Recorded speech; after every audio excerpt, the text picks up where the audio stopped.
Okay, welcome to lesson 24 in Code.org Unit 3, Games and Animations, the Computer Science Discoveries curriculum. Before we jump in and look at the example and start making our game, again, I think it's important to understand what the expectations are. So if you click on Student Resources, there's a rubric activity guide for you to access. I just want to focus on the rubric for just a second, and I'm just going to focus on this extensive evidence column and talk about what we do and don't want to do for my class. So again, project guide is complete. I'm not requiring you to complete the activity guide. I do think it's a good idea to use it for planning purposes, but I'm not going to force that or evaluate that. So really this part for my students you can leave out. However, I will look at this, that you sequence the program well and properly separated code in and out of the draw loop. Again, things are in the order they're supposed to be in. For modularity, all right, so you have to have at least 4 sprites that are created and their animations are set properly. The velocities of at least 2 obstacle sprites are properly set outside of the draw loop. All right, that is going to be important. All right, algorithms and player control. Your program has conditionals to respond to multiple types of user input that control player's sprite movement inside the draw loop, which causes the sprite to respond as expected. Basically, you can just control your player, is what that's saying. Your program has conditionals to control the obstacle sprites, looping behavior inside the draw loop. All right, we'll figure that out as we go. And your program has a conditional and at least 2 collision blocks to control multiple sprite interactions. Again, we'll kind of get there. An optional stretch feature, your program, if you'd like to throw this in, your program creates at least 2 non-sprite variables such as score or health, updates them during the game, and properly displays the variable totals on screen. So we'll do that with a score variable just to add that in. Okay, so now that we know what we're doing, we can then see the example of the game. All right, so if we run, all right, and if you can't figure it out, you have to use your directional arrows. This flyer game is not one of my favorites, I will say that, just because of the nature of it. So the gravity works against you also if you get pushed by a rock. Your game is over pretty quickly, but also once you start moving in a direction left or right, it sets a velocity, so it's very sensitive. So once you start moving in one direction, it is kind of difficult to get back. So again, just play it around with a little bit, get a feel for it. Mine may not be exactly the same as that, because I'm going to make it a little bit more playable. But those of you that like the challenge, I'll let you know where you can do things a little bit differently. Okay, so we should be ready now to get started. So step 1, create the sprites you will use in the program. The player sprite's already been created, but you can change its animation. So if we go to our animations tab, we're just going to use what's already there. It's got the multi-frame, so we're not going to reinvent the wheel. We also have the coin and the rock, okay? So I'm going to use different names for my sprites for the coin and the rock, just to still help, because there's still some confusion at this point a lot of times with what the animation's name is that you're setting and what the sprite's name is. So I'm going to create a sprite and I'm going to call it obstacle 1, and I'm going to set the animation of obstacle 1 to the rock. Okay, I'm then going to copy that and paste it, and I'm going to have an obstacle 2.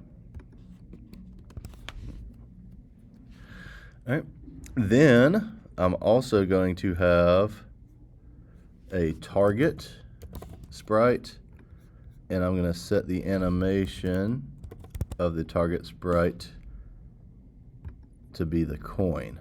Okay, now I'm going to have mine to where the coin randomly generates upon starting the program. So its starting X position is going to be a random number between 0 and 400, and its starting Y position is going to be somewhere between 0 and 400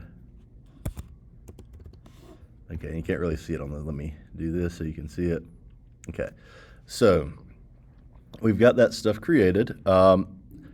Also, kind of looking at where these are starting, I'm going to make obstacle 1 my rock that goes left to right. So I'm actually going to start it, right now I'm going to set it at an X value of about 50, a Y value of about 100. Obstacle 2 is going to be the one that goes up and down. So I'm going to set it with a X value of about 350, a Y value of about 50, just so I can see them on the screen, and I click run, so I can see that they're showing up. Okay, now we don't have motion yet, but again, I probably should read the directions. I'm just going to sort of power through with the next steps and get that motion going. So I want obstacle 1 to move from left to right. So I'm going to open my toolbox back up, go to my sprite menu, and I'm going to set a velocity X for obstacle 1.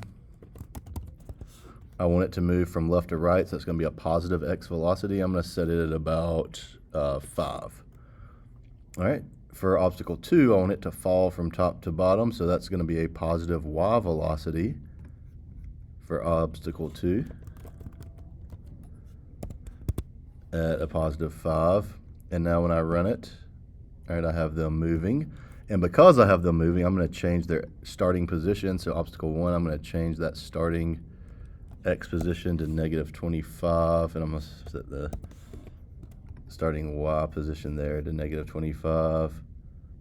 And now they start a little bit off screen and keep going. Okay. So I'm just going to follow the directions here. So I've got player controls, sprite interactions, game over. So what I'm going to do next is the falling nature of the player, for it to automatically within the draw loop to have that velocity counter pattern. So I'm going to, inside the draw loop, set the Y velocity of player equal, and I'm going to need a plus sign to the player's velocity. So you want this to be a counter pattern to simulate gravity, and I'm going to do plus 0. I'm going to do 0.5. Okay, and when I run that, it kind of has my player start to fall. You can change it if you want to do a 0.1. That's up to you, but that will have the player falling. Okay. If you want to play around with that, feel free. Next is the looping. So I'm going to have the rocks loop. So I'm going to do 2 conditionals. I'm going to have one for obstacle 1, and both will be greater than conditions. So I'm going to say if obstacle 1.x is greater than, I'm going to let it go a little bit off screen, so I'm going to say 425. Then we want to set the X position of obstacle 1 to -25, so reset it. Okay, for our Y, this is where we can add a little bit of variation, and I'll explain why we're going to do that. So I'm going to, I need a greater than. So this will be if the rock goes off the screen on the bottom. This is obstacle 2.y. If it is greater than, I'm going to do 450. Then we are going to set the Y position of obstacle 2. We're going to set that to, let's do a -30, just so it's a little bit off, so that we don't have exact timing. Okay, now right now when this runs, we're going to watch, and they'll kind of keep looping.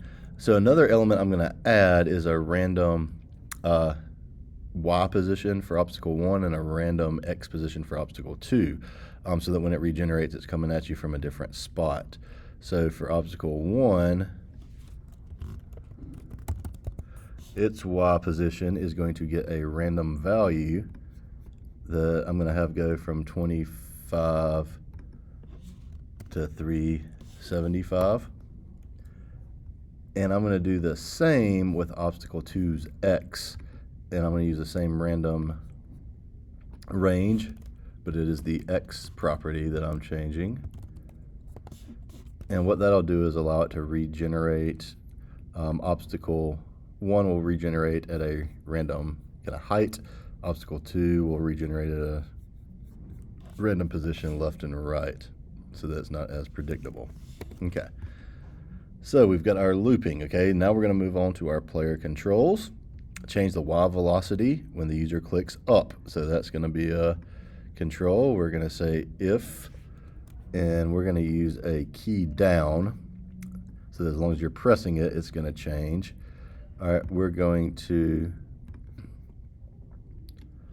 do player velocity Y is going to get,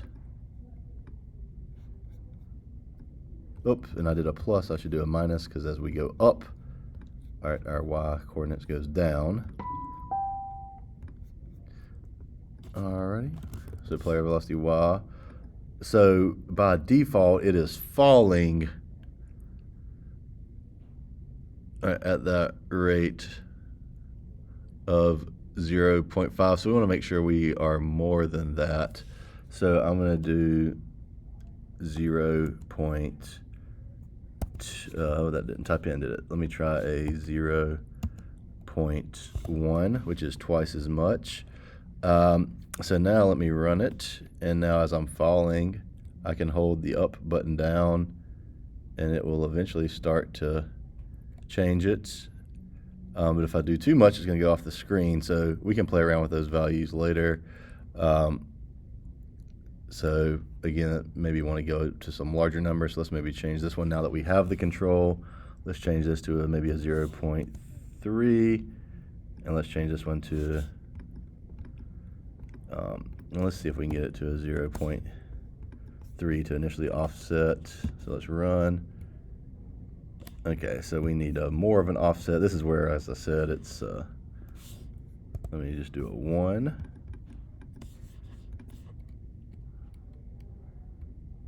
So that's a little bit more like the example. So that 1 allows us to go up pretty quickly, but then also fall. So I'm going to stick with a key down up, and as long as you're pressing the key down, that will apply, else your player is going to fall at a rate of about 0.3 pixels per loop. Okay. Decrease the X velocity when the user clicks left, increase the X velocity when they click right. So this is wanting to change the velocity. This is where I'm going to do it. So the way the gameplay is set up, this again will need to be in a loop.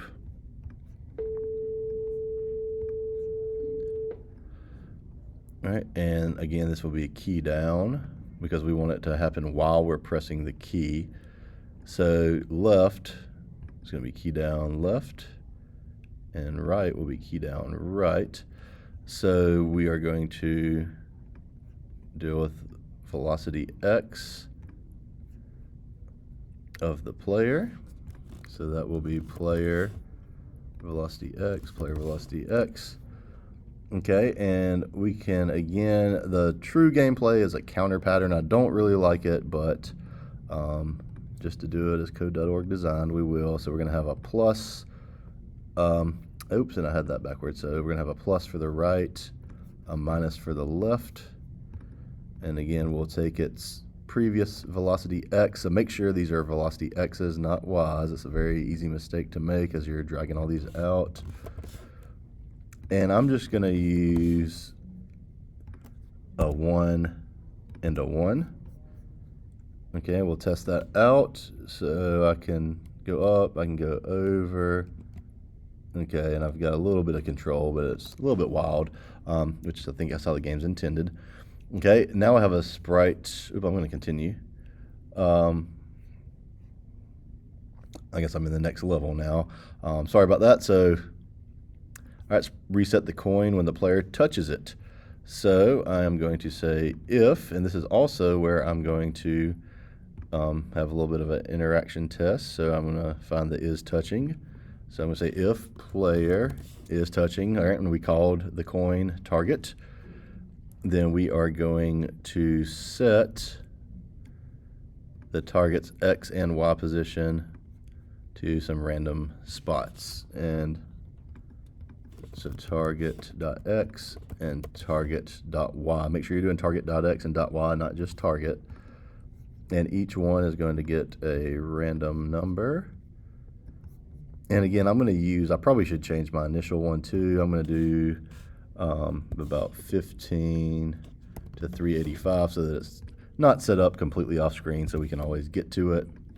Sometimes very rare, but if you did a 0 to 400 like I did a moment ago, when I set it, there's a chance it could be at like 400, 400 or 0, 0, and it would be hard to see, so that'd be a 385 as well. Okay, and then we also want to make the obstacles push the player. Okay, so a displace is the easiest way to do that. That does not have to be in a loop. So we are just going to say, all right, obstacle 1 displace player,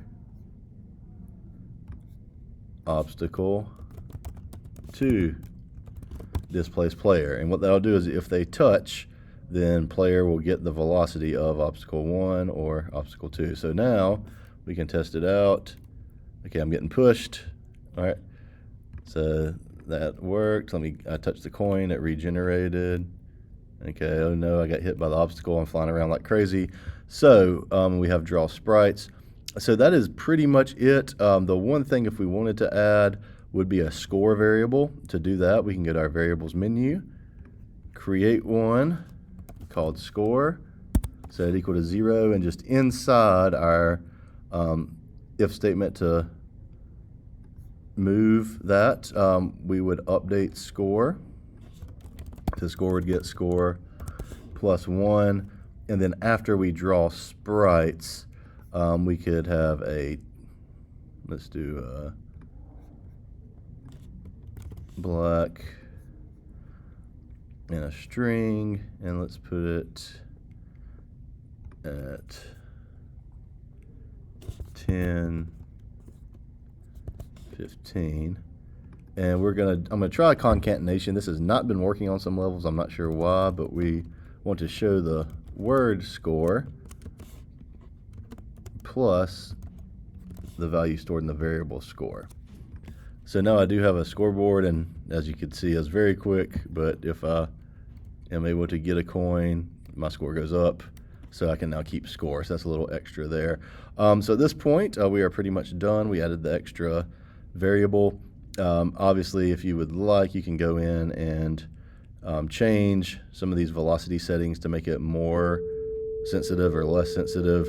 If I was making this, honestly, it does make it more challenging having the velocity counter patterns versus a pure control, just .x, .y counter pattern. But we learned what we needed to do, and we are done with lesson 24.